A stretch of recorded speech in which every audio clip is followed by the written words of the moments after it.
Well, hello, everybody. It's good to be back with you again this week. This is episode number 2 of the Faith in Whatever podcast.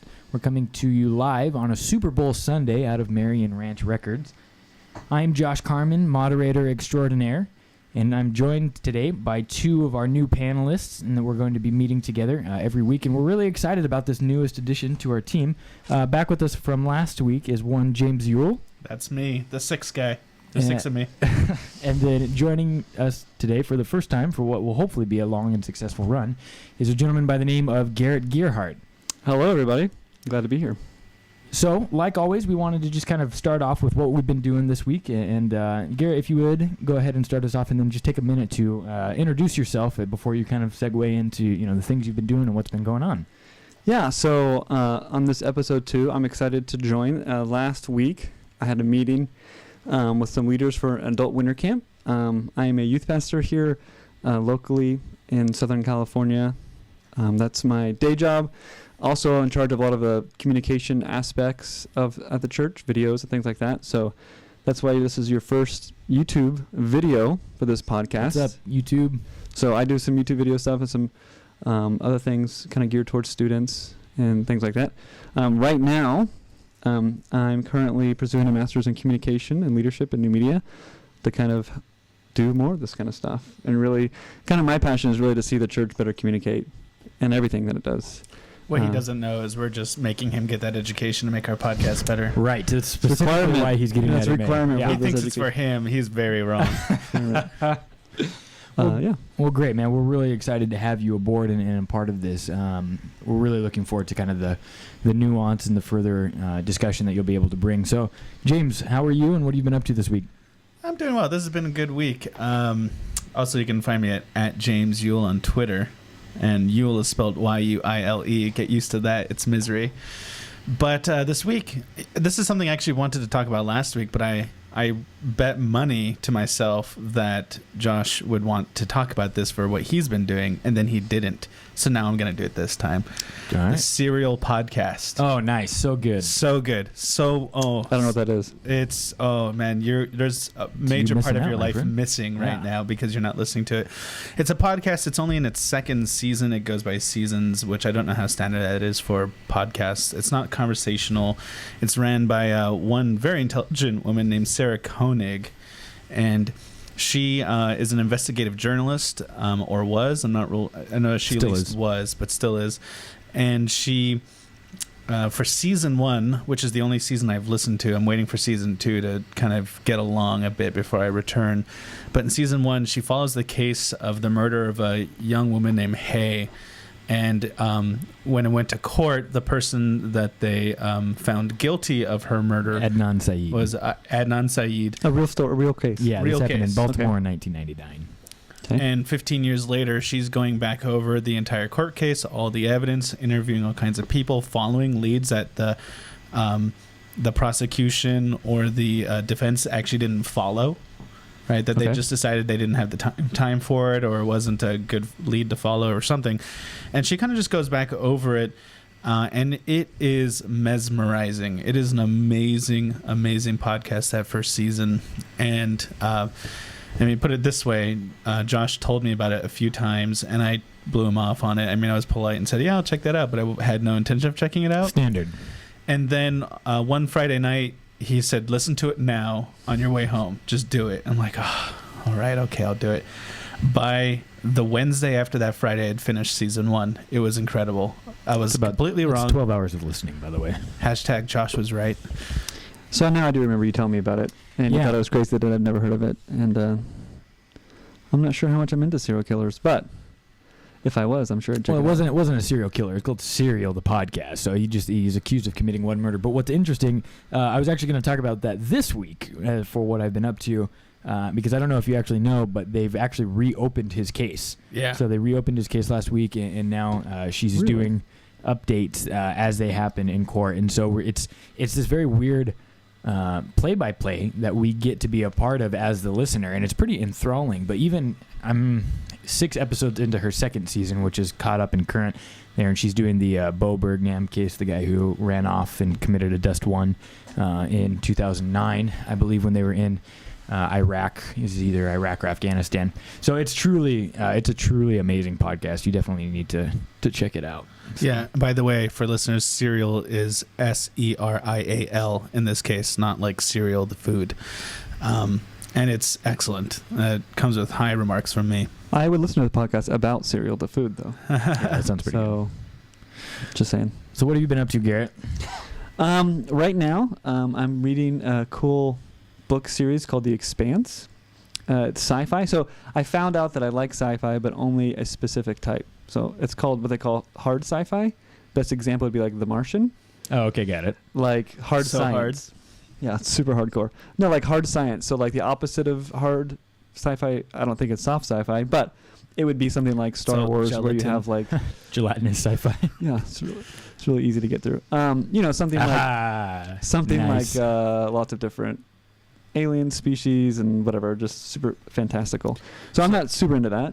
Go ahead. Sorry. No, it's fine. So now that I found out that I like that, I've had a couple books in my queue, and then so there's one in my queue was called The Expanse. I can find the author, and so I was like, it was fairly interesting, but I wasn't super into it until I saw an ad watching commercials on TV for The Expanse Sci-Fi Channel TV show. So they just turned it into a TV show. Very nice. So I said, well, I better catch up on the book. So got the book, finished the first book, and just finished the last episode of the first season last week. Yeah, by James Corey. Book is great. TV show is pretty good. It's hard to do sci-fi really well on a kind of cable TV budget. I mean, you're right. It becomes trash very quickly in those cases. But this is not. I mean, this is probably the best on that channel. But I don't watch anything else on Sci-Fi, so I couldn't really tell you. But I don't know anybody who does actually. Sci-fi. Ever since Mystery Science Theater 3000 or whatever it was called, Mystery Theater 3000. What was that, Chris? Yeah, Mystery Science Theater. Yeah, Mystery Science Theater. That was the best show ever. That show was incredible. I used to watch some Sci-Fi Channel until they did a rendition of one of my favorite sci-fi is called Dune. I loved those books. Read them all throughout high school and was completely obsessed. And then they did a Dune TV series, which was trying to make up for the strangeness of the movie from the 80s. And honestly, neither one is any good.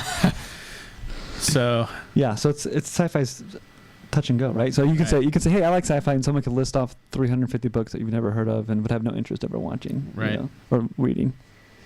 Yeah, that's true. Well, this week has been an interesting one for myself. I guess I'm the only one here who's like super into sports, but I've been keeping up with Super Bowl 50, and it starts in about 18 minutes from now, which is pretty interesting. And that's how committed we are to this podcast and to you guys, the listener. That's how much we care, and we want to be able to inundate you with just fantastic information about faith and whatever.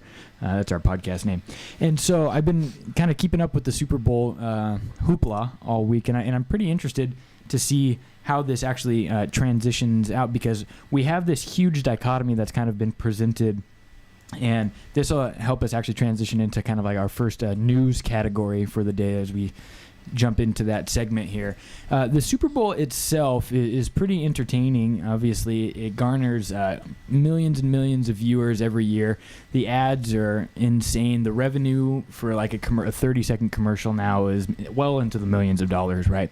And so what's special about this Super Bowl is this is Super Bowl 50, though. Okay, so it's been going on for over 50 years as of today. And the two teams that are at hand kind of present this, where they represent like this very obvious and hyper self-awareness of a transition that's happening not only in the game, in the sport, but also kind of in our culture a little bit. And so I wanted to just get some quick reactions for you guys. It's interesting to see that Cam Newton is the quarterback for the Carolina Panthers. This guy has been in the league for about 5 years. He's an incredible offensive force. He's like 6'4", 245 pounds, right? So he's just a monster of a quarterback. And then you have one Peyton Manning, who's kind of this a little bit more reserved. He's the guy who's in all the Papa John commercials, drives the mid-sized sedan, and everybody loves him, right? He's really popular with middle America kind of thing. And Colin Cowherd actually on his podcast or on his radio show on Fox Sports Radio talked about this interesting dichotomy that's being drawn by the media about these two players. So Cam kind of represents this new school, right? He's a very popular, very famous, very good-looking, handsome black guy, and he kind of doesn't sit well with some media people there because of like the way he dances or the way he celebrates, right? He's not very presidential, and that's kind of the way that they expect our quarterbacks to be, right? Is he the one who has dreads? No. See, I don't know anything about football. Yeah, that's okay. I've just seen one guy. That was a good guess, though. I mean, that was Yeah. your chances there were very good. He's the one with the fancy pants. Yeah. All right. Yeah, he was looking like he was on his way after the Super Bowl to defend his WWE title. His pants were just really bright and loud and very reminiscent of like Ric Flair in the 90s. And so or football players. And so Cam represents like this new school, this new generation where a little bit more emotion on the sleeve, loves to play the game, right? Very sensitive or very passionate there. And Cam is kind of polar in that Peyton is a little bit more reserved, a little bit more, kind of presidential, a little bit quieter, stoic, right? And so these kind of two sides have been painted for us by the media. And so I was curious to get your thoughts. This has actually kind of turned, and I've read in certain places where this has kind of turned into a race thing, right? Where there has been this kind of note or understanding of what Cam is and kind of who he is. And it's like, oh, well, if he was a little bit more reserved, we would like him more. And actually people are using this as an excuse not to like him there. And so my question was, that kind of comes out of this for just a quick reaction from you guys, is what do we do when we begin to see issues of race or kind of these types of very serious undergirding issues pop up in things that are not so serious? And not to say football is not serious, but there are certainly more important things in life than football. How do we address the symptoms that we see presenting themselves, right? And also still at the same time try and hit the heart of the issue there. And because I'm not going to say people who don't like Cam are racist, because that would be very hyper generalizing. Yeah, and it wouldn't be smart to say. But I have certainly read articles and seen where you kind of feel like there's a tinge of that being written about in the article. It's white discomfort. Yeah, and so how do we, and especially as white males and especially as pastors there, how do we help lead the charge to get through that and to help our congregants get through that and to help people see, that's just kind of silly. I mean, overall, there shouldn't be things that permeate our attitude. Yeah, and you kind of touched on this already, but to say it outright is it kind of degrades the more important issue, right? Like, we're having a really tough time with violence against, especially white violence against black people right now in this country. That's been in the news quite a bit the last year or so, and even involving police and what have you. Sure. And that's a real serious issue. And what happens when you bring that serious issue to something like the Super Bowl, I don't know. It could be me. It could be my sense of things is wrong. But I feel like it's like bringing it to the elementary schoolyard. It's like, this isn't where it's a problem, right? There's a real problem. It's a serious problem. With the Super Bowl, it's just supposed to be a fun game. Have fun. I don't even watch the Super Bowl, but I know what it's supposed to be. Oh my gosh. I don't watch football. It's supposed to be fun. The people who care about it the most should be the guys playing it, and the rest of us should be having a great time watching it if we want to. And it should be compulsory. Or in the case of my wife, she loves the Super Bowl for all the commercials. Right. As do most Americans who admit it. Yeah. And so it kind of it ruins the real issue at hand, I say, when we bring it into this context. And I think a lot of this just has to do with there's a terrible habit we have as white people where we can't respect somebody of another race just as a people. I'm not speaking about any individuals, but like kind of as a national voice. You're generalizing all white people? Well, this is something I see happening. Obviously, all generalizations, are defeated with exceptions. But so we have a hard time accepting, especially black men, if they don't act like white people. Sure. The way we perceive white people, at least, as if our culture or whatever is white culture is some sort of superior culture, which is a lesson we should have learned a long time ago isn't true. So yeah, I mean, there's just I don't know. Those are my thoughts so far on it. Yeah, no, I mean, there's definitely cultural differences. I'm reading a book right now called Culture and Conflict, dealing with this ideas of racism and conflict interculturally. And yeah, I think, for a lot of privileged white, it's difficult to see someone who's really passionate about their other culture be involved in something that they also perceive as white culture. So it's obvious that professional sports is not white only. I mean, to be honest, the It's not even NFL. white dominant. No, right, absolutely. I mean, other than maybe leadership. Other than and- the quarterback position, actually. Sure, yeah, quarterback, leadership, coaching, ownership, things like that is definitely predominantly white. But I mean, for a black person could be extremely successful in professional sports and be involved in those things and not really be, probably, I'm assuming, not feel a ton of racism from within the community of professional football players, peers, coaches, managers, things like that. So I think it's almost like kind of like you're saying, it's almost from the spectator side, right? Right. It's the audience who are saying that, maybe not verbalize it like you said, but feeling uncomfortable to see someone who really is different than they are, celebrating in a different way, dressing in a different way, be so successful in something they perceive as something that they love to watch and enjoy, and they feel like it's their sport. Sure. Sometimes what's also at play in these issues is an economic difference, right? Where, I'm going to speak on something I know very little of and I could learn a lot about. But I had a pastor friend who ministered to a community in San Diego, and he told me this, and so this is sort of an anecdotal story that I found very interesting from his lips, that he can get a poor white church and a poor black church to worship together and to be a community together, and that's not very difficult. And he can do the same thing for a more wealthy white church and a more wealthy black church, just in general numbers here, like the people going to these churches to worship together and to work together, do mission together, whatever.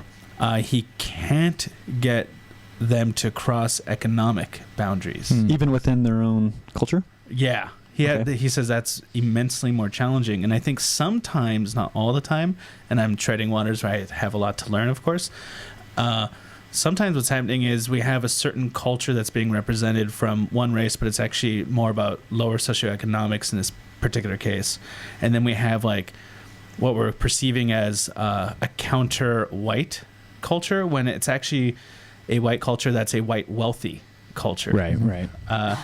And whereas people of lower economic status, such as myself most of my life, being white, like I've never had any of those feelings, but it's really an economic challenge that we're dealing with, but we perceive it racially. Right. Yeah. I mean, in the study of culture for many years, a lot of the theorists, a long time ago would say there is an ideal culture, like this high class, maybe white, predominantly white academic It's culture. usually themselves. Yeah, is the one to strive to, and that they can study others and find differences. But if someone wants to become a studier of culture, then they better come into the predominantly white academic culture to do that. Right. It's from a position of their culture is superior by the single fact that they're studying other cultures. Yeah, the Ivy League culture. Right, sure. Yeah, so it's certainly interesting to kind of watch this, and I think you're right, James, in the sense that it is spilling over from serious issues, and it's kind of starting to make its way into, less serious topics of the idea of sports and the Super Bowl and whatever.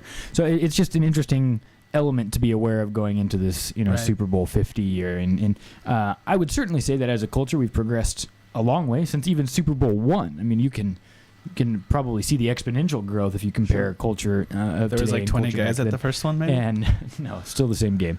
There's no 3-point line, and so that's basketball. I'm just kidding. So You're the confusing idea, us. right. And so Just kidding. just something to be aware of there as we kind of watch and celebrate and enjoy. Though most of you will probably hear this after the Super Bowl is over, but be aware of it for Super Bowl 51, which happens like 53 weeks from today. So moving straight along, keeping up with our fantastic experience that we get to see. Donald Trump has been nominated for the Nobel Peace Prize. Now, okay, It's great for him. It feels like a Nobel Peace Prize committee got together and their sole goal was to be not taken seriously ever again. No. So anybody can be nominated. That's important. Tell to us a know. little bit about All how someone becomes nominated and who does the nominating. Yeah, tell us about the article, the title, and the author. Yeah, so the article is from foxbusiness.com. Okay, it's written by an Elizabeth Chmurak. Elizabeth Chmurak. Chmurak? Chmurak. Got it. Probably Perfect. butchered that. And the title of the article is "It's No Joke. Donald Trump is a Nobel Peace Prize nominee." So the person who nominated him has been anonymous there, and they said Obviously. on average they receive about 200 or so, give or take, nominations every year. Okay, but That's it? from who nominates them?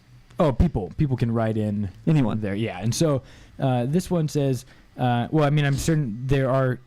It seems like there are certain like specified people within Question. the community. Did the nomination letter mention 2 Corinthians? No. But what it did mention is that this person that she's interviewing, there, Harp Vitkin, says the anonymous U.S. nominator selected the GOP frontrunner for, quote, his vigorous peace through strength ideology used as a threat weapon of deterrence against radical Islam, ISIS, nuclear Iran, and communist China, unquote. I don't know what to do with this. So, just what are our Peace thoughts? through having the bigger gun. Yeah, what is your definition of peace? It's like just tread lightly and carry a big stick, right? Right. It's just but like a less valuable version of that. So what? I mean, I don't think he's gonna win. I hope he does. Well, I don't know if I hope he does or doesn't win. I mean, he hasn't. If he done becomes anything. president, he'll win. Hey, but has he done anything worthy of the Nobel Peace Prize? Or let me put it this way. Aren't there easily millions of others who deserve it more than him? Well, I mean, I want to give this a fair shake, right? So it's very clear that in linguistic evolution, words take on new meanings, right? Words Right. come to mean something that they did now that they didn't necessarily then. So is peace one of those words? Has peace expanded, or has there been some type of new denotative definition or connotative definition associated with it that it didn't have that I'm aware of prior to? Or I mean, what makes him worthy of? Well- How do you spin that to make him worthy of a? Well, that makes sense too. I mean, let's be fair again then. So the Nobel Peace Prize isn't always just about peace, right? There's peace prizes for science, peace prizes for all kinds of things, Right. famously not math.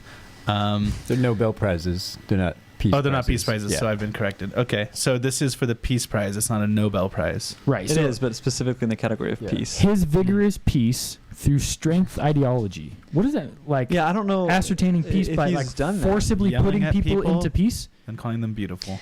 So, I mean, I think power can bring about peace in some kind of twisted sense of the word, right? It's almost like Roman the Empire. well, right. It's almost super peaceful. it's almost like the I don't know, the 13th century like villager who says, it's kind of better when the kings come in and take over all this land and then let us live in peace than constantly be at war, right? I'm not saying that's what he's doing, but I'm I don't saying know any 13th century villagers. I don't. well, I'm assuming they would like that. Some of them would, right? It's like times were better when Alexander the Great, according to some people, took over their country and then gave all these things, even though they killed millions of people to do that. So power can bring about peace if your definition of peace is exclusively just no fighting and no war. Yeah, I mean, because peace isn't the same thing as autonomy, right? Right. And you might actually want autonomy when you're saying peace, but Or you might not, if all you want Yeah. to do is just be fed. And I mean, I would hope that you would. I guess that's in our white privilege perspective, that you want freedom and you want to, check your privilege, bro. Okay, again, peace through strength ideology, lastly, used as a threat weapon. I mean, it just sounds like there's so much linguistic gymnastics taking place in order to fit this guy into the bill. Am I the only one who thinks super uncomfortable by this, or just it's pretty nonsense. okay, so it's just nonsensical, like I'm just wasting my energy getting riled up over something like this. Is that where we're No, landing? On the one hand, you can't blame the Nobel people for an Right, nomination. There we Right. go. There's the word. Fair enough. But you can't blame them if he wins. So that will be a discussion for later. And maybe the better question here is, how many people are actually happy about this nomination? I have a feeling that, as shocked as I am, I bet there's a lot of people that I know think he one deserved guy. it. I know one person. Do you really? Yeah, I know one person who's a fan of this. I don't know if you can get a Peace Prize for just having ideology. Okay, but Obama did it, right? For becoming a president, right, and even that one which was weird to me. super I agree. odd. Yeah. Just didn't Like, what make has he sense. done? At that point, The- at least, the because he got it article- real quickly. He should there a have definition? He should have won that Nobel Prize for killing Osama for sure. Like that totally wins you the I don't prize. think he killed him. I think he was in his bedroom, like texting or something. All right, so the article goes on to Still say, Team 6. throughout his presidential campaign, Trump has vowed to, quote, cut the heads off ISIS members, unquote, and suggested a ban for Muslims entering the U.S., which received international backlash. I just don't know. I just don't know what to do with this. It's like, okay, I can't. Just ignore him. This is why he keeps growing. Everyone Right. needs to stop talking about But it. what is interesting is that he did lose that Iowa caucus, which I'm pretty excited about. Although Ted Cruz is not any better there. I don't know how to feel about that. one. Talking about candidates, I've believed for a while now that They're all liars. no. Well, I that, mean, yes. When it comes to voting for a candidate, that you should have one vote and you should be able to spend it as a positive or a negative. So positively vote for somebody. I want this person to be Or president. I don't want them to be president. Or spend it as a negative and take one of their votes away. Wow. Just because honestly, I don't want to vote positively for anybody right now. But not Trump though. I'm all about that. Yeah. Chris, who was the quote that said the best argument against democracy is talking to the average voter? I don't remember. It was someone like Churchill. Or Yeah, something okay, like that's- yeah, that. that's what I 5-minute thought. conversation. And that sounds totally true. But there's also the quote that democracy is the worst form of government except for every other kind ever tried. Yeah. So anyway, that'll just be something to watch. I mean, I brought it up because I know we touched on the Iowa Is there a next caucus last stage week. where they will review potential nominations, 10 of them, and narrow them down or something like that? There will be more kind of on this. But have you ever Well, looked at people who have won the Nobel Peace Prize? Yeah, I was wondering what they even mean by no. I mean, like, Yeah, it's such a political list. Yeah, I'm sure. It's kind of ridiculous at this point. and they got a great speech, Nobel Peace Prize. Thank you. The mystery surrounding Trump's nomination won't become clear anytime soon as the name of the nominators, Elizabeth Schumark writes, and other details about nominations cannot be revealed until 50 years later. So when we're doing this Interesting. podcast in 50 years, okay, when I'm 75, I'm coming back to this story, And, yeah. and we're going to hash it out. And it'll find out that Donald Trump nominated himself. He's so mad. All right, so the last thing to touch on today from scientificamerican.com by Rachel Retner. Researchers have identified a gene that increases the risk of schizophrenia, and they say they have a plausible theory as to how this gene may cause the devastating illness. So basically, what happens, the schizophrenia risk gene called C4, appears to be involved in eliminating the connections between neurons. So it's a process called synaptic pruning, which usually happens in the early teen years. So this is why the onset or the break happens around the age of 19, right? Because that C4 gene gets too manipulated or things happen and they either cause too much pruning or it kind of screws up the pruning process there. And so further research, she writes, is needed to validate the findings. But if the theory holds true, the study would mark one of the first time that researchers have found a biological explanation for the link between certain genes and schizophrenia. It is possible that one day a new treatment for schizophrenia could be developed based on these findings that would target an underlying cause of the disease instead of just the symptoms as current treatments do. So the question out of this is knowing that these genetic causes or there's some genetic balance, or imbalance that causes schizophrenia to happen. We oftentimes talk about mental illness in this country, particularly around gun shootings, right, and mass murders and things like that. Though, to be fair, there has been pushback from the mental health community, the mental health professional community, to say that oftentimes it's like 90% more likely that a person who has a mental illness will be the victim of severe crime like that as opposed to the perpetrator there. Yeah. And so I do want to make one distinction very clear when we're talking about this. Anybody who would be willing to murder that many people has some type of mental disturbance going on. Clearly, something's not right there. I mean, I think we would all agree to that. But it is important to make the distinction. I would actually contest that. Yeah, I mean, it might not be diagnosable. Go ahead. Well, I mean, Is that a word? I'm not trying to get overly political, or that's not the point of what I'm going to say, but we hire people called the military who are trained to kill all the time. I have friends who are military people who are very normal people, but they were professional killers, Sure. essentially. I mean, maybe argue for the noble cause, whatever. I'm not trying to bash the military. That's not my point. My point is, what we don't like it is when it's out of the wrong context. It's in the wrong context, right? Murder in the context of military is not a question, is it?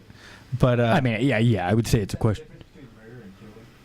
Right, and that is a huge important distinction. it just depends on how you feel about who got killed.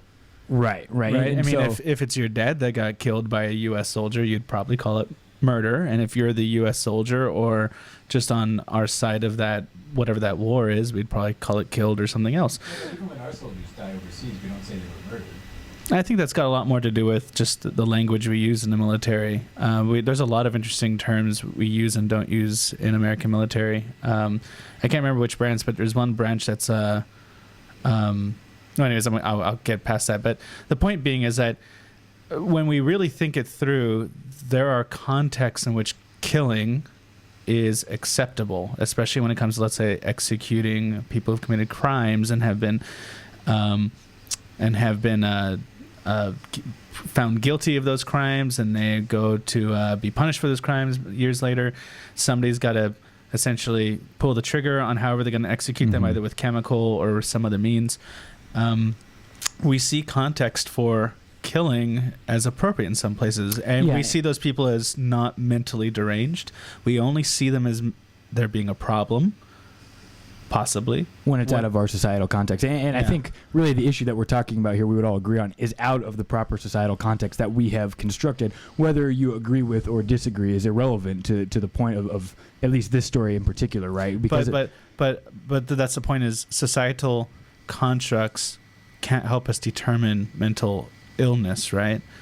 Like, if somebody's working outside of our societal construct, that doesn't immediately mean they are mentally ill. What it could just mean is they reject our societal construct and do so intelligently, maybe, right? Yeah, that's a good point. I mean, they could just be extremely upset and angry, and their ability to control that is less than which is why the next person. Which is why our law, a good friend of ours would have reminded us, who went to law school, is finishing up law school, for the most part doesn't do law based on right and wrong, but on legal or illegal. Right. So they don't have moral questions for the most part in the actual like execution of law, in doing law. What they do is they ask, is it legal or not legal? I still can't help but think that somebody who's willing to shoot up a school full of children has some type of issue. There's something I would wrong. agree. I would agree that I don't like that person. That person is a terrible human being to me. Okay, but that's fair. I'll meet you in the middle there. But to say that That's it's good. mental illness, I'm not sure. Disturbance. There could be times when it's mental illness. I'm not saying that can't happen. What I'm saying is I'm not sure if that can be an umbrella that we throw over every one of those instances. Yeah, that's a fair point. So then, how do we, as Christians, right, or even as pastors there, what is the appropriate look? I know in some faith traditions, ones with which I'm very familiar, this idea of if you're having problems with depression, or if you're having problems with things, you need to pray harder there, or you need to work harder to believe in Jesus better, or you're not trusting God enough there.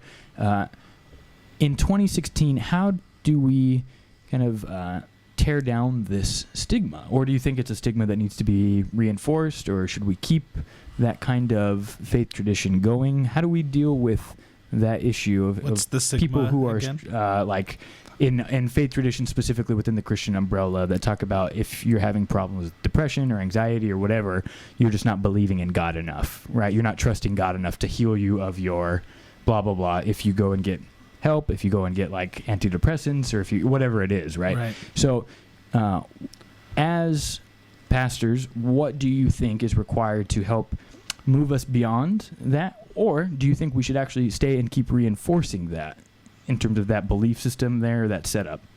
I know those people are out there that believe that, your depression is just your inability to understand what God's truth about you, Sure.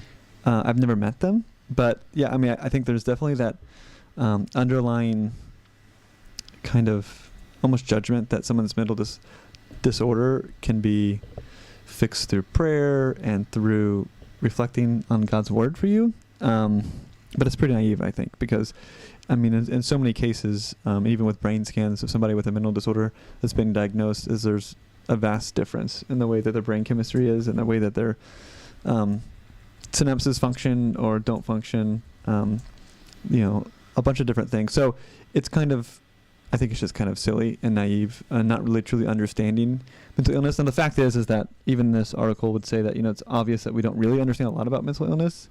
But what's been pretty standard for probably 30, 40 years is that it's definitely something is definitely wrong with you physiologically to make these things happen. So, I mean, we don't necessarily tell people who has a compound fracture in their bone sticking out of their arm that pain that you experience, you should just pray more and God will probably take that away. Right, because I think sometimes when there's when a person is accusing another person's depression as a spiritual matter, they're also treating depression as purely also a spiritual matter. And what we need to remind people is mental illnesses, mental deficiencies, just mental challenges, mental anything are physiological problems. It's got to do with what's happening in the brain and maybe other parts of the body too. We're not all clean slates working with the exact same bodily gear, right? Mm-hmm. And so it's more than just a spiritual matter. It's a health matter. To bring some context to this conversation, you reminded me of an old article I read a long time ago in the LA Times. It's called, if you want to look up the article, it's called Father, Son, and Holy Rift, written by Christopher Goffard about Pastor Chuck Smith when he was still alive, and his son Chuck Smith Jr.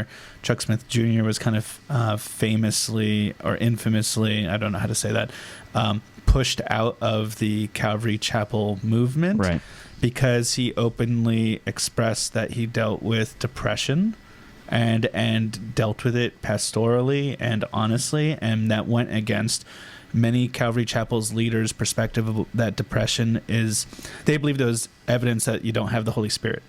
And he butt against that. And so they pushed him out. I don't even think may not know the history well enough. I don't even think his father, Chuck Smith Sr., had a problem with it, or at least he didn't express too much of a problem with it.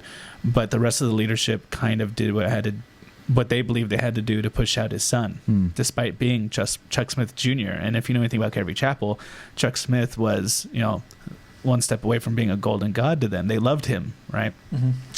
So, yeah, there is a context here. There's a conversation here about, in Christendom, about the place and the perspective of things like depression. And like I said just a moment ago, we have to remind people that this is a physical health problem. Right? Just because you can't see a bleeding wound doesn't mean it's not a physical health problem. And if we can kind of get that across first, then we can start working with this issue. And people who want to go to the Bible about like the power of the Holy Spirit for the community, there's I'm teaching through Acts right now in another context, and we just happened to go over this passage, so it was on my mind. It happens late into Acts chapter 4 in a summary statement. It says in quick here, "Now the whole group," that's referring to the early church, "of those who believed were of one heart and soul, and no one claimed private ownership over any possessions, but everything they owned was held in common. With great power the apostles gave their testimony to the resurrection of the Lord Jesus, and great grace was upon them all. There was not a needy person among them, for as many as owned lands or houses sold them and brought the proceeds of what was sold. They laid it at the apostles' feet, and it was distributed to each as any had need." And then it continues on. And what I just read was Acts 4, verses 32 through 35. And here's what you need to know about the Greek text here. This passage makes a great deal of sense if you have one word supplied that often English translations leave out. And that's at the beginning of verse 34. There should be the word for, F-O-R, meaning like because. It's there in Greek. It's the word gar, right? Gar is the first word you learn when you learn New Testament Greek. Usually gar sounds like, pirate talk. Now, if it sounded like Garfield. So now if you supply that, here's the logic of that passage. It says, starting with verse 33, "With great power the apostles gave their testimony to the resurrection of the Lord Jesus, and great grace was upon them all. Now, why is that? Because there is not a needy person among them. Now, why was that? And this for is an English text. Because as many as owned lands or houses sold them and brought the proceeds of what was sold. So now what's my point here? If you follow the logic in the other direction, but still the logic of the text, people did what it took to address the physical and health and needs of the people in the church. Right. And because those needs were met, that's what gives the apostles their power in preaching. Mm-hmm. And therefore, what is Luke, who's the author of Acts, what is he trying to say? He's saying at the basis of the health of the church is people meeting each other's needs. So when it comes to with like matters of like depression, this is another physical need that needs to be met. And if we're going to have power in that conversation, we need to begin by first addressing the physical need of it. Then we can move beyond that to the spiritual power. Yeah, it's very holistic of you, having a holistic approach. Here in Southern California, Saddleback Church, they kind of had that approach, I think, with a lot of what they do. I mean, they, on their website, there's even tabs for, mental health and physical health and spiritual health, and I think, I'm not sure their biblical basis to that, but it seems to be probably a pretty healthy approach nowadays to help people really have transformational lives and living life to the fullest, that Christ calls us to.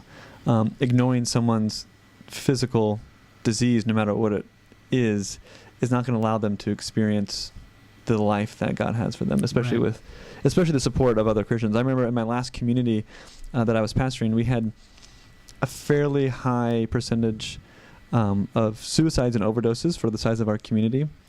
And as a church, we wanted to do something about that. Is that because of the snow? Probably. Unfortunately, some of the areas that have seasonal affective disorder and things like that, I think it's more common.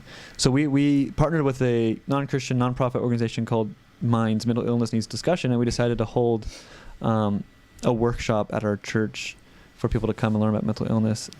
So interestingly enough, it was highly attended by teenagers who weren't really all that vocal about something must change. They were just bummed that their friends were committing suicide. Yet the adult population was very upset and really wanted to see something happen. And yet, statistically, the adults didn't really come and attend that. And so, and for this organization, we've never really even have churches don't necessarily want to partner with us that much. So we offer it, and then it's not necessarily that attendance. So I still think it's something that's not easy for the average person and Christian to really grasp how that fits within their faith, especially if they don't deal or suffer with that. Yeah, and I guess moving on quickly to kind of get to our other stuff that we want to talk about today. Dave Mira, the BMX bike champion, just committed suicide last week. He was 41 years old, right? Had a wife and kids. He had some sweet video games on PlayStation. And I just remember, those were kind of hallmark games of our youth there, that and the Tony Hawk Pro Skater series. And so it's just an interesting thought, right? This is I really do feel genuinely like this will be an issue that defines the church in our generation, in our era as pastors, as people, as human beings, right? How well the church handles and rallies around this will be a huge indicator of if we have another fiasco in this way that the church has treated homosexuals for the last 30 years, or we're able to kind of learn from that just awful mistake and then, be able to do something better about it this time. Right.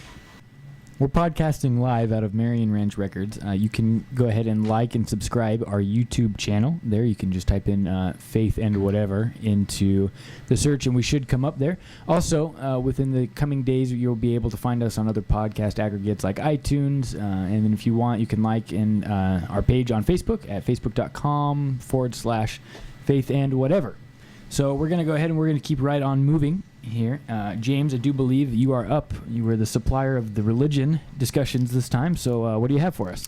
Yes, I was. And this was a conversation I wasn't going to bring up. And then when I told Josh about the one I wasn't going to bring up, he's like, you have to bring that up, because we argued about it for about 30 minutes. I love it. So I was watching a show that I'm not going to give credit to, but it was a show that follows businesses, and it was following a major chain and this major chain had a location, like a food chain. Can we not say the name of the food chain on air? Is that probably better to avoid legal issues? I don't know. Criticize it. Sure. So this major food chain, think like national, if not international food chain, had a location built into a church. Seen that episode. Okay.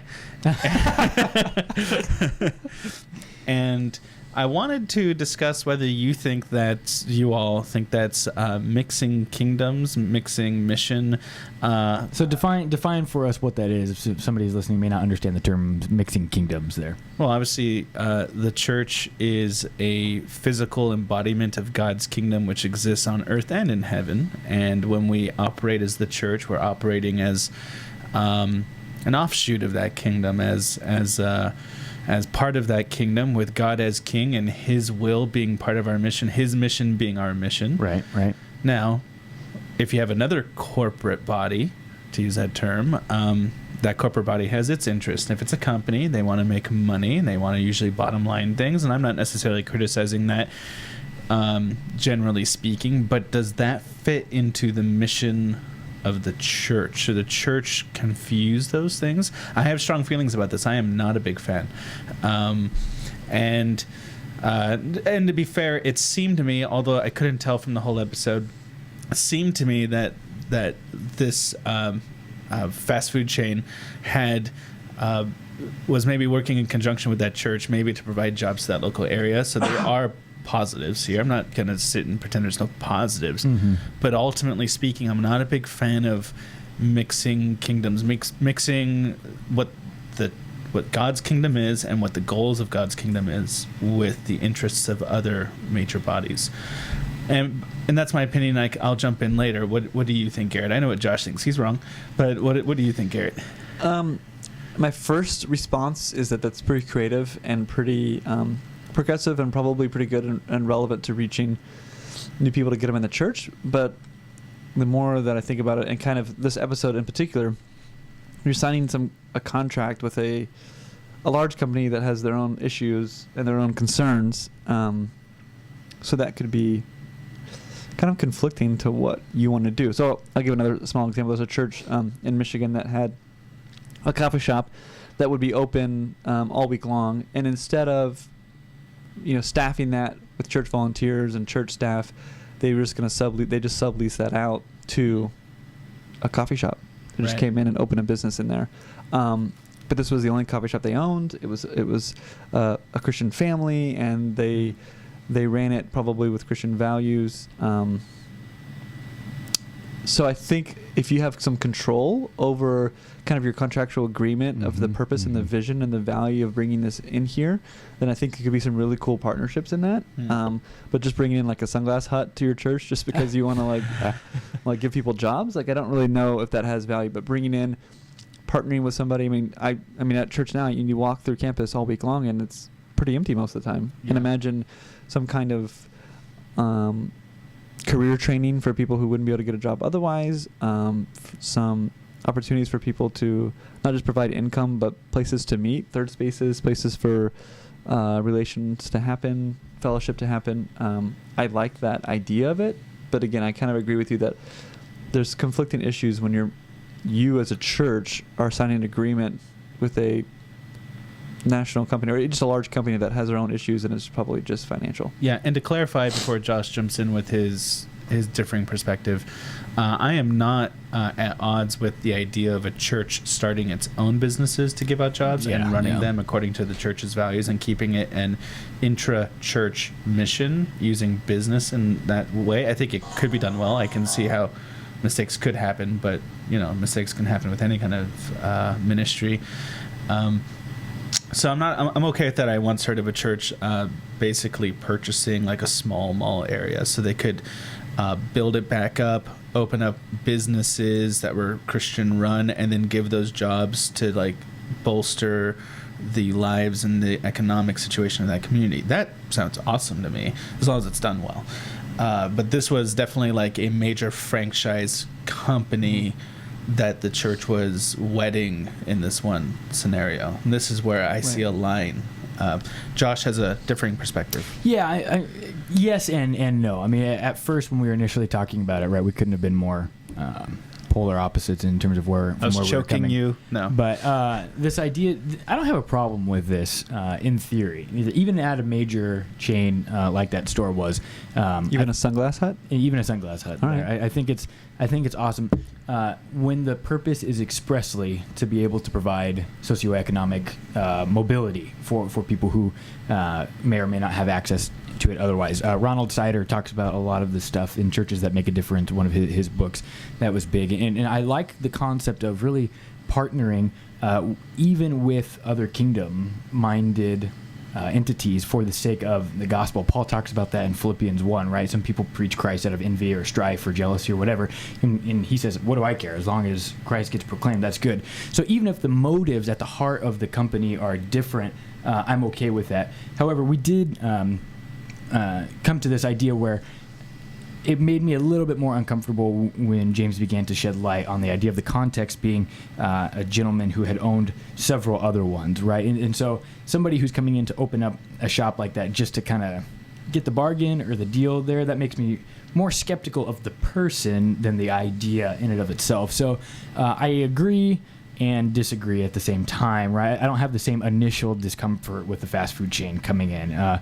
If we have a fantastic burger chain in SoCal and now spreading all throughout the area called In-N-Out, right? And if In-N-Out wanted to open a store inside my church, I would be all for it, for that kind of thing, because of what it does for people. So as long as, I guess, the idea, even if it's a national fast food chain, is coming in to help, right, for the sake of social economic mobility, then I'm 100% in, and I'm all down for But that. see, what James is bringing up is that, and I like, is that this company has to make a profit, and that in and of itself can kind of conflict with what you're trying to offer to the community through this partnership, right? So Mhm. as a church, if you open up a business, so you open up your own burger joint in a church and you staff it, I would imagine you want to hire someone to do that, because most pastors probably don't know how to cook burgers and or run a burger joint. But let's say your goal is not to profit, but to just break even with your expenses, but then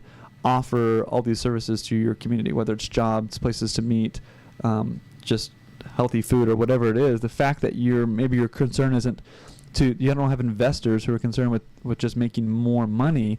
You won't have to make as many sacrifices with the way that you run your company, treat people, what you offer, the value and the price of your food. Yeah, but we're still certainly assuming some things are on the table about the type of person that's opening that investment. I'm even okay with the for-profit business coming in there. I don't know what the legalities of mixing a for-profit and a non-profit are. I don't even know if you can do that and still maintain your non-profit status as a church, which is a topic for another day, right? But I am okay with that even initially, because the people, I'm assuming, if we're talking in this community, the prices at that fast food chain are very reasonable, very affordable. Nothing's crazy over the top expensive there. It's something that allows for good conversation there, and it packs the campus during the week in a way that it wouldn't have otherwise, Sure. like you were talking about. And so for me, even the mixing of the non and the for-profit businesses is worth what you get out of that. Is totally worth the chances that you have to take. And again, this is all predicated on the person being like a good, decent, honest person. Like, I would be far more comfortable to do it with a member from my church, right? If somebody was like, hey, we want to buy this Subway, put it in, we'll do the hiring and handle that, and we want to work specifically with people who need help. It was or a need a job. it was a Subway now? What's that? Nothing. And so, I want to put that in, and I want to be able to do that, or whatever kind of store we want to put in there. It doesn't have to, it can be anything. And so, I would be okay with that. And we had kind of talked about the location of it, right? Does it have to be in the church, or does it have to be across the street? Or can it be across the street? And I was reflecting on that, and I would want it in the church. And there, I've actually kind of. You've backpedaled? Yeah, backpedaled on that stance. I would want it in the church there if I'm specifically partnering with somebody from my church, just because it's less distance to walk, right? And it makes it easier. I mean, people are literally coming into your Sure, doors there, yeah. and that's every pastor's dream. Yeah. There, I'd love to talk with 1 million people if they would come to me there, Right. and so it's the going to them part that gets difficult and tedious at times. It's still worth every trip, but. So if there's an opportunity like that to engage in conversation and dialogue with people, I'm all for it. Yeah, I think potentially I like the idea of just getting, whether it's for-profit, non-profit, just getting creative and thinking about a way to get people on campus. I know that at my current church, we'd love to have a coffee shop that we run open. We're right across here from my high school. So, I mean, not necessarily open all day, but especially open after school. Mm-hmm. People to come students to come over. We're pretty close to a large state university. It'd be great to have it open late so students can come and study or whatever, just to get them there and offer them a service similar to what they would get at a restaurant or place like that. See, my preference would be, let's say you wanted to do this. The way I see it being done is opening a place that provides food either very cheap or free, hiring somebody as a pastor to run it as a ministry, inviting all these places. They want their tax break from it, that's fine, but inviting them to donate to it. That's what I see as an appropriate model there, achieving many of similar things, although maybe not hiring people or as many people, at least in this case, right? But what that is, that's a fully God's kingdom focused approach. Whereas doing it the other way, we're kind of splitting the focus, right? This business needs to be a well-run business that makes its money, as well as we want to run our ministry. And now we're partnering towards separate interests. And I don't know, I feel very, very odd about mixing goals. Yeah, but even those things can be run hand in hand, because if the business is run well, that reflects well of the church. But that doesn't happen every time, right? Yeah, I don't think just because it's a national chain and they're profitable, that doesn't necessarily mean that they treat their employees well and that. Right, and this again comes down to the hypotheticals, right? Which I haven't seen the episode you guys are actually talking about, so I don't know who the business person was or the legitimacy of kind of their claims and what have you. But in theory, right, if we're talking about an upstanding person there, it's a great idea. It really, really is a great idea, because we're just harnessing what's already existent out in the world, and we don't even have to put in the creativity side of the aspect of coming up with these things. We already have a vessel and a vehicle that's ready, that just needs to be driven. And if we can drive it, that cuts out half the time, half the prep, half the ability to do the fundraising or whatever, and we can just go. But for me, the issue is far more centered around the individual and the class of that person who wants to run it, and then the socioeconomic mobility. Those are the two. I think you're specific. I think you're going halfway there and you're missing it. For example, let's say a large church, you want a coffee shop, so you bring in a Starbucks instead of doing your own. Sure. I think you're like, man, you almost got there, because what if it was your own? Then your coffee could be, literally, your coffee could come from an outreach mission organization in South America. Sure. Central America. We're like, every coffee cup we sell, we're double giving, because not only are you giving to the church, and any profit we make will go back into mission work, the coffee we supply is from a missionary whose only job in Central America is to reach out to farmers. But see, here's the difference with that, though, is you're approaching that from the perspective of it being your vision. If this is not my vision as a pastor or as somebody who has the time, the energy, or the efforts to do that, and somebody comes to me with that approach, if they want to start their own thing and they can on campus, great, that's awesome. But even having something like that, whatever chain that comes in there, would be better to me than doing nothing there. And because if they don't have the time or the energy to go and find all of those resources, now this would again get us into the ethical dilemma of like, where is this place getting their food? How are they sourcing, the ethical treatment? So I'm willing to sit down and answer all those questions and still decide, is it better or is it not better? And if they can't farm their stuff reasonably or ethically, in my opinion, and I would be the arbiter of the ethical understanding of that, then we don't do it. But yeah. To the point you made just a moment ago about, well, maybe the minister, it's not his vision or her vision, and he doesn't have the time and resources to build the coffee shop from the ground up, but this outside company comes and offers it. Well, if I have to be a person, not a company, though. Well, that person's representing a company, sure, right? So my problem, being James Ewell, is I am immediately suspicious. Why does blank company want to come to my church? It's a bit cynical. I am a bit cynical. I'll admit that. That's fine. It's served me well in other contexts. I would be immediately suspicious. That's the problem. So now it's even worse than my idea. It's not my mission. It's not my church's mission. You guys have some idea, and you're trying to bring it, and I don't use the word invade, but the idea is you're trying to sort of interlude or Carve out a impinge niche. into Sure. our space, into our sanctuary. So But you would certainly be able to vet that person and trust your sensibilities of that person's trustworthiness or lack thereof, right? I mean, you would feel that way about your own character reading abilities. it would, if this was the first meeting, it would take a heck of a long time. Yeah, see, I wouldn't do that though. I wouldn't. It wouldn't be I wouldn't be okay with somebody random A rando? coming in. No. It would have to be somebody from my congregation there. But so, bottom line is, I'm right, and we Yeah. can conclude that forcibly. Somewhere in there, someone's right. Of course, yeah, it's me. I two just said against that. one on this table. Yeah, two people can be wrong. Martin Luther was right, and he had the whole Catholic Church against him. I feel like I'm kind of somewhere in the middle. More towards my middle, for sure. I mean, maybe because I like internet, and that would be really cool in a church. It would be pretty fantastic. So, you got another topic for us, James? Well, that we I want to think discuss? next is pop topic. Oh, it is. Uh-oh. Here's our pop topic segment. That's me, and I'm going to share a little bit about what happened last weekend, and we'll get into my topic and some of the questions I have for you guys. So I was asked early last week to do my first funeral. It was for a family member, so it wasn't necessarily a church service. It was a graveside committal service for my wife's aunt's father-in-law. And he was a veteran, a Vietnam veteran, and they asked me to do the service. So I did the service. It was really great. It was out in Riverside National Cemetery, and I tried my best to honor him, as a veteran. Is this your and- first one? Yeah, Yeah. Nice. and as a family man and as a grandfather and a great-grandfather. But my question today for us is about veterans, really. When we talk about veterans, I think the vast majority of the opinion and perception in this country, at least, is that we don't do a good enough job taking care of them.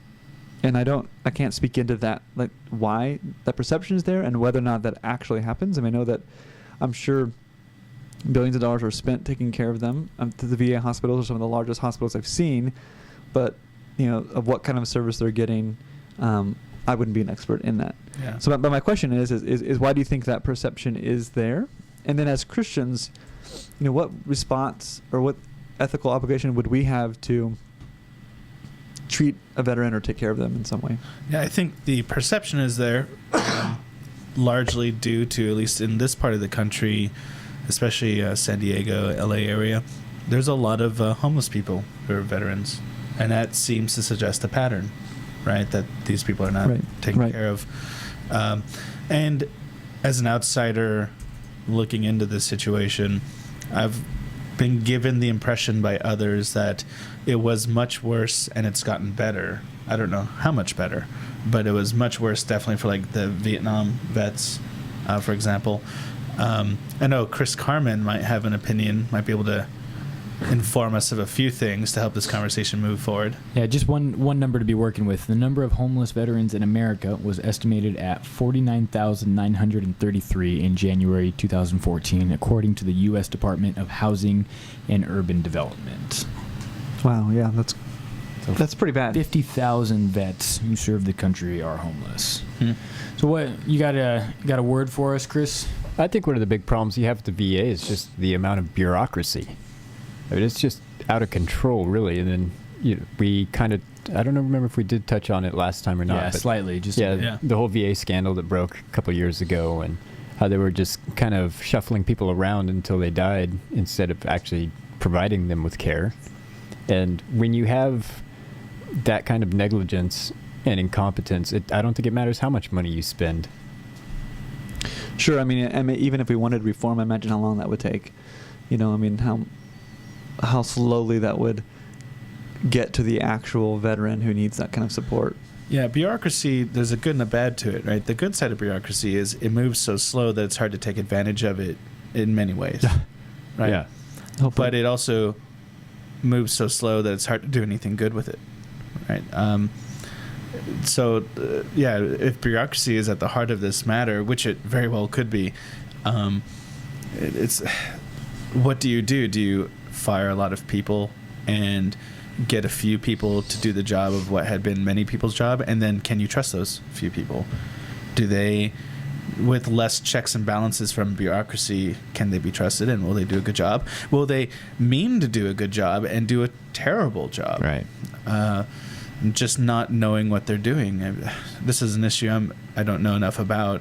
I'm hoping Chris knows. Well, I think that the part of the problem is the checks and balances weren't there in the first place. A lot of the people who were found to be responsible, or at least turning a blind eye to this, weren't really held accountable for it. You know, they were shuffled around and went back to their jobs, and nobody's really been fired or, made to account for anything. But what we do know for sure is that Bernie Sanders is a hero, and he came in and fixed all that, right, Chris? So the interesting thing here that we have there is from Newsmax.com, right, by Jerry Shaw, and one of the interesting homeless statistics that we may not be aware of is returning vets are twice as likely to become chronically homeless as other Americans, and women vets are 4 times as likely to become homeless as male veterans. And as a total, women veterans make up about 8% of the veteran homeless population there. So and that can be found Newsmax.com, 10 statistics you didn't know about veteran homelessness. So we've seen this a lot, and where we live and where we did ministry throughout my junior high and high school years, homelessness was a huge issue. And then just a little bit farther from there, you would see police officers transporting homeless people out of their city, right? And so homelessness is treated as a nuisance and as an sweep under the rug issue, right? And I think that tends to be the way that we approach it there. It's illegal to be homeless in some places. Right, sure. Right. And so because this problem has surfaced and been the way that it has, these issues have, come to light, and the question becomes, what do we do? How do we do it? Clearly, I think we would all agree that it's deplorable the way that it's being done now, and it's not successful there. But how much of an onus does the church take for homelessness, especially when we would have some churches that would affirm some type of pacifism, right? That kind of this virtuous ethic that is anti-war, and the reality still being, though, that we deal with homelessness, and our veteran brothers and sisters are going through this. So I mean, that's kind of my question, right? I mean, homelessness is almost an easier question to deal with for Christians and for churches, right? Right. Like that, we're just going to churches should do their part, do the best they can to reach that community and help them. And this is one of the things I think that is profitable. One of the very ideas that we can be doing is this idea of what we just talked about, right? A fast food chain being able to come into a church there. And that's where you see these types of ideas really begin to take value, because they're rooted in something practical. And I think that's the value of those types of things. And so you're saying like leading to jobs for veterans or something like that? I mean, something, right? If the big struggle, right? So, Chris, how many people in our family and friends are in military? Probably like 24. I couldn't even tell you off the top of my head. Right, but I mean, some disproportionately high number for the amount of involvement we have in any type of military, political setting, anything like that. And the people that I've spoken to, the biggest problem that they've always dealt with is readjustment back into society. And a good friend, one of my closest friends, is just a huge adrenaline junkie now, because he's telling me the idea of getting shot at, when that stuff courses through your veins, you don't have that same type of adrenaline when you get back. And so now he rides a motorcycle just to be able to have some type of feeling familiar to being deployed in Iraq. I mean, they go to different forms of training to be disciplined and programmed into a soldier to be on the field. Mm-hmm. They don't get the same sort of training to come home, right? We fashion people for war. We don't fashion them to come back from war. And, another big element of this problem was, PTSD wasn't taken very seriously until the 90s. It was spoken of before the 90s, but I don't think people took it very seriously. And PTSD, so like a lot of your Vietnam vets who come back, they're struggling with PTSD. Our society isn't taking that seriously. We're not doing anything about it. They're left on their own. It's hard to deal with something so severe on your own, and then you become homeless because you can't operate the way society wants you to operate. For some. Yeah. So let me ask. Let me ask you this: all the churches we're connected with, or not even connected, just know of. I mean, have you heard of a ministry to veterans? Not specifically. What about a ministry? I mean, like he's saying that the biggest issue is readjustment. no one's taking care of that. Right. Then why isn't the churches, maybe churches in San Diego, for example, have readjustment ministries for like Navy vets, and I think this would be almost like a celebrate recovery, or some type of thing where veterans can gather. It's a great together analogy, and talk about that type of thing, and it would be Read very the letter to the Philippians. Yeah, it would be great, and so that type of I think is a pretty easy way to get going, and I think it would be a fantastic ministry of which to be a part, and it wouldn't be that hard to start. I mean, it would take a couple pots of coffee and then a couple dozen donuts, and then you can have a ministry already going. But none of us have ever even heard of that happening. Yeah, correct? No, we haven't. Not in any official setting. I mean, I know people who have done it there, and we've done it with people. I mean, we have done it with like friends who are basically family for us. We've been able to sit down and talk and kind of just readjust. But for whatever reason, it doesn't seem to be. Again, so here's a kind of a black eye again that the church is facing with this reality. Yeah. That this is a huge issue and it's prevalent, and just homelessness itself. I mean, within 10 miles of my house, there's got to be 30 churches. Why do we have homeless people where I live? Right? We have plenty of buildings. Right? Not every homeless person is going to want to be in those buildings, but I bet if we made a welcoming atmosphere, most would come. Right? Yeah. So there's an interesting question. Where we grew up, there was a homeless couple that used to come into our church all the time, and their names were Mike and Ginger, and they loved to be a part of just kind of the atmosphere and what was going on.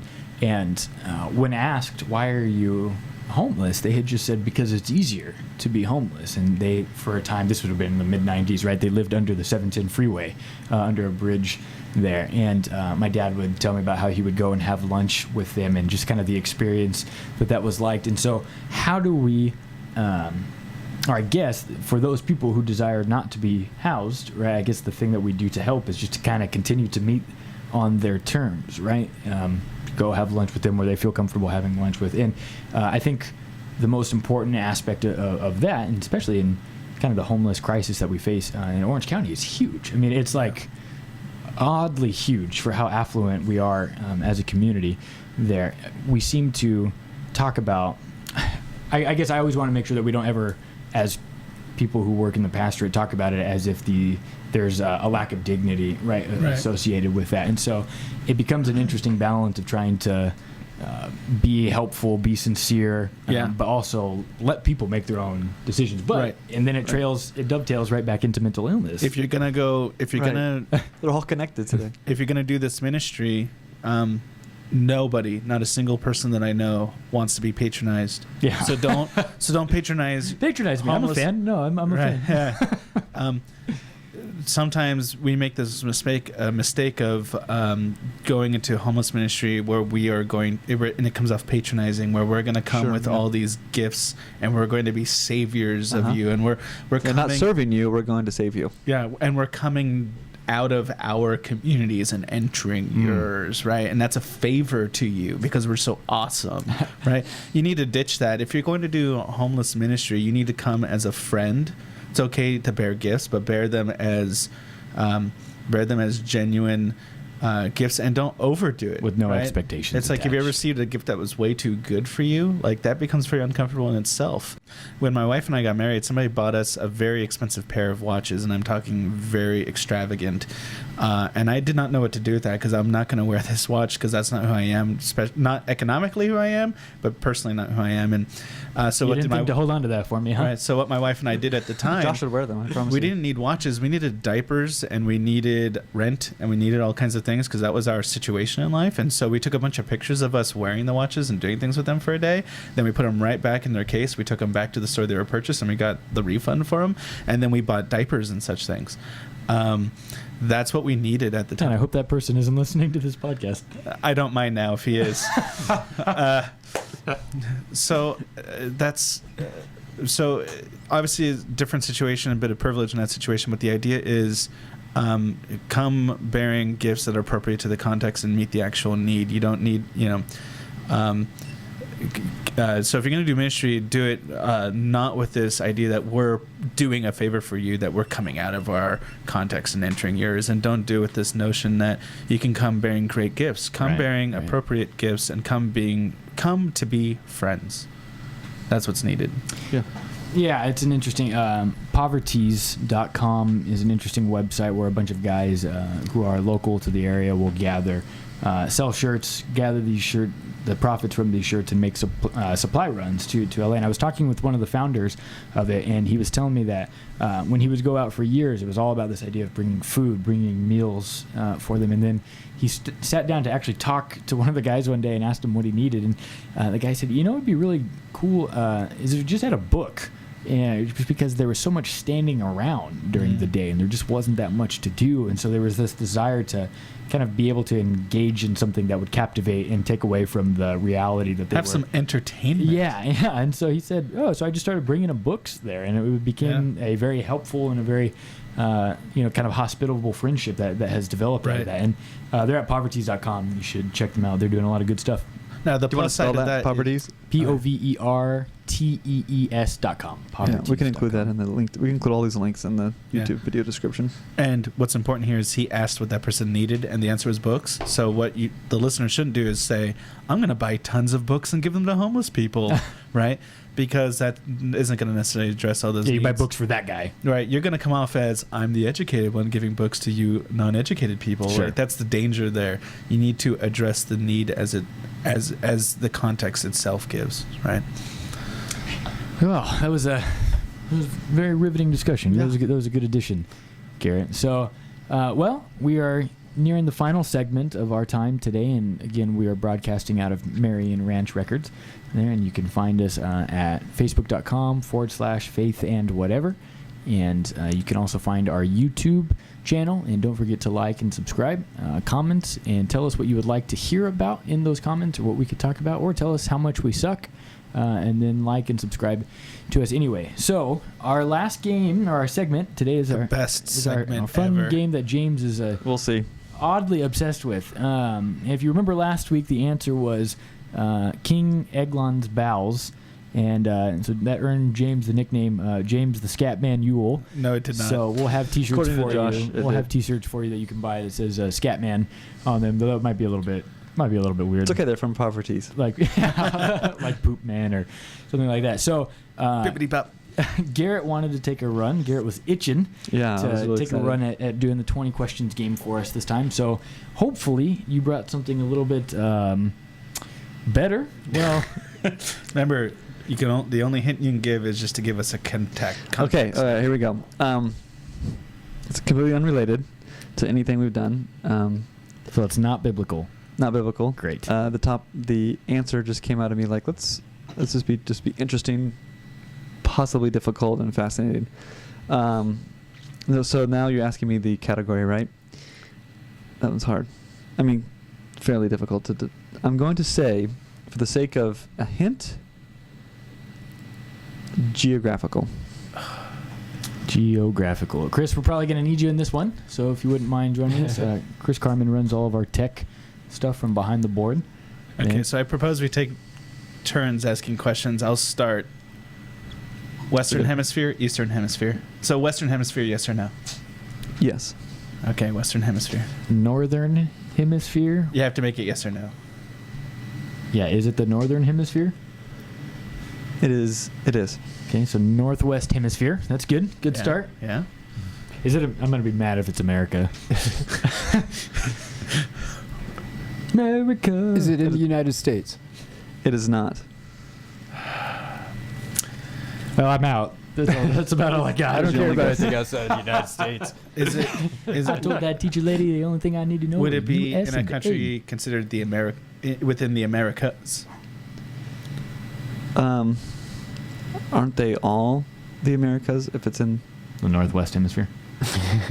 I guess so. The Pacific Well, Islands? like Greenland. Yeah, because I was trying to like. Okay, cut so out I'll say islands. yes. Okay. Someone keep me count.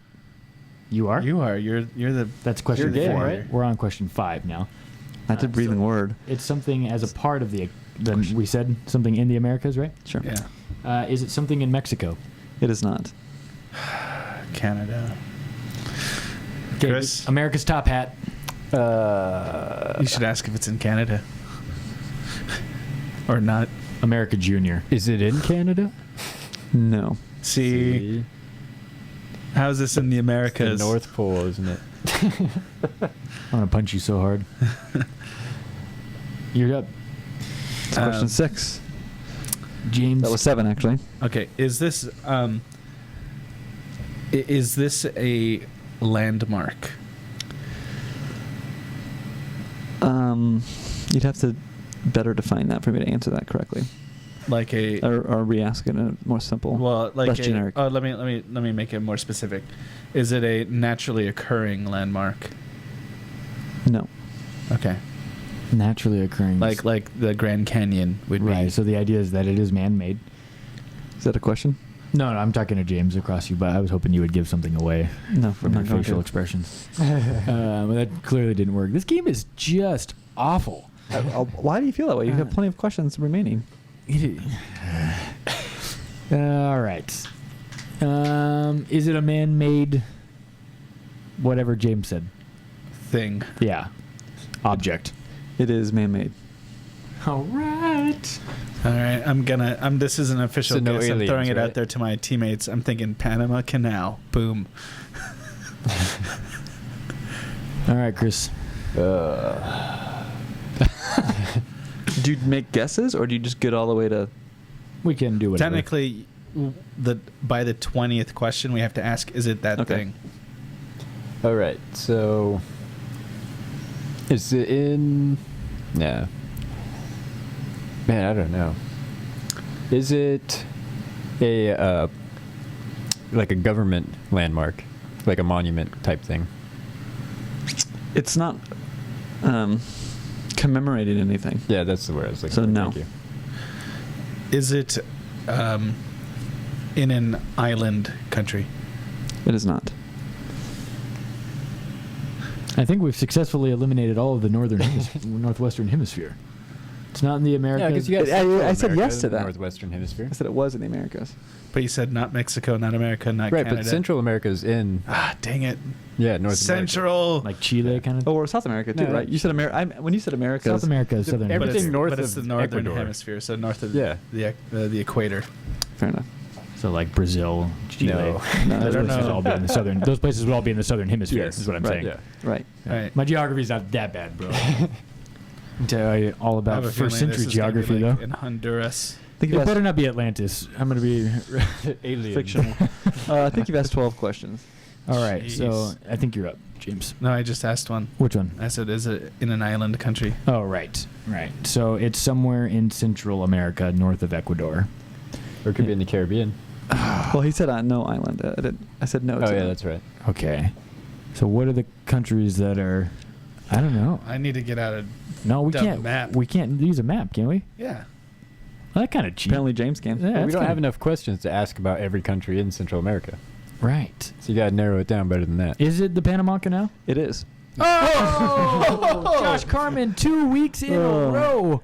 The hater of this game is apparently the best at this Well, game. I mean, James actually had it. So he didn't ask officially. I chose the Panama Canal because one of my favorite Nice lob, nonfiction James. books is The History of the Panama Canal. Super fascinating and disturbing about how that thing got down there. Tell Yeah. me the disturbing part. Well, I think it killed 150,000 people just building it through all these diseases in the jungle and stuff. Yellow fever. You just laughed at all that, Josh. Not the. No, you're awful. Just interesting. Just So, just like work related. failed attempts. So I think it was FDR. So there was France tried it for, I don't know, 10, It's 20 Teddy years. Roosevelt, not Teddy, yeah. yeah.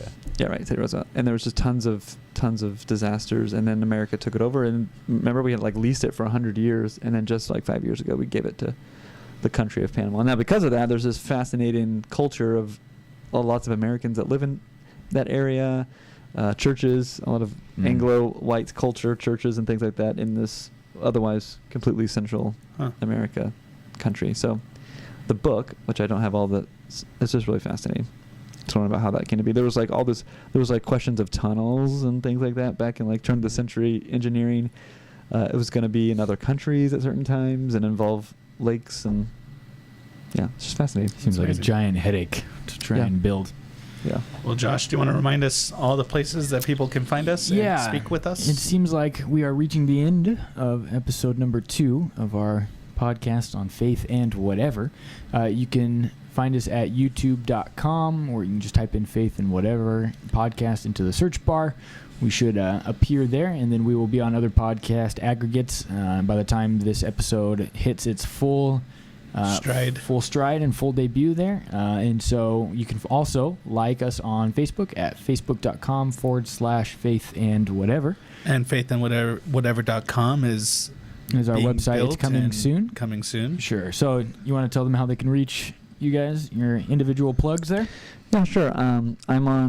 So I have my own YouTube channel that I use for youth ministry type things. So I'm kind of passionate about. If you type in youth ministry, send all your hate there. Yeah, go ahead. If you type in youth ministry on YouTube, you get like Doug Fields, a great guy by the way, but like just talking about youth ministry to other 30-somethings on their computer. So I wanted to make sure there was something out there that when teenagers love YouTube, so make sure that there's something out there for a teenager to get some uplifting Christian content. So my YouTube channel is Transformational Student Life. We call it TSL for short. You can find it by probably typing in Transformational Student Life. And then there's a Twitter, T Student Life, or at T Student Life. And no underscores or anything? Just all one word, T Student Life. James? Yep. And you can find me on Twitter at James Yule, Yule being Yuile. I'd be happy to vet questions from you and answer questions and bring some of that conversation to the podcast later. But also you can direct those things also to, for the time being, faithandwhatever@gmail.com. Mm-hmm. We're going to come up with a better spot for your emails to go, but for now that's the working that's the working way of doing it. So. And I'm Josh Carman, moderator extraordinaire, and you can reach me at Josh_CARMAN on Twitter. Thank you so much for joining us this week, and we look forward to connecting with you on next week on topics about faith and whatever. Good night. See ya.